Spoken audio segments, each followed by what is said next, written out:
Good evening everyone. So I am Altel Rain Belaro from Batch 4.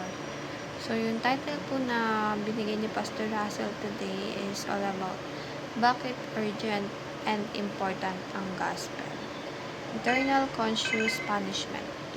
Ang scripture po na binahagi ni Pastor Russell today ay matatagpuan sa Matthew 25 verse 21. So basahin lang po natin yung concept niya.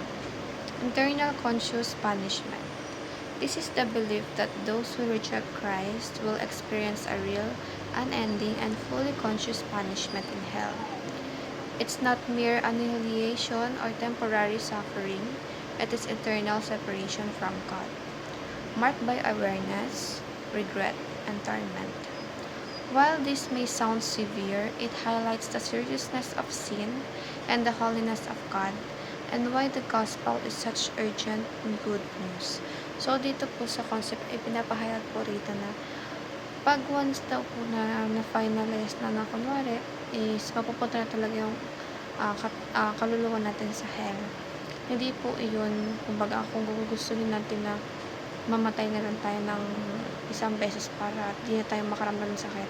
Ayun po kasi eternal na siya or more like walang katapusang kaparusahan. So, kahit gusto mo na matapos yung sakit na nararamdaman mo, hindi po talaga siya na matatapos dahil nga internal na siya. Yun na yung panghabang buhay talaga na punishment sa mga taong hindi kumilala sa Panginoon. So, we have here the three teachings. One is God is the offended party. God is holy and just, and God made hell to punish evildoers. So, ginawaan ng Panginoon ang hell para daw doon mapupunta yung mga tao na hindi sumusunod sa kagustuhan ng Panginoon. At of course, lahat po ng pangyayari ay may katapusan at lahat ng mga ginagawa natin in life ay may outcome na mangyayari either good or bad. Kaya nga binigyan tayo ng Panginoon ng kaisa-isahang gift, which is the freedom of will, dahil doon nasusukat ng Panginoon kung kahit meron na tayong sariling pagdidesisyon sa maraming bagay o lahat ng bagay, ay pipiliin pa rin ba natin manatili sa kagustuhan niya or pipiliin natin yung mga makamundong gawain na magkakaroon ng lamot sa relasyon natin sa Panginoon.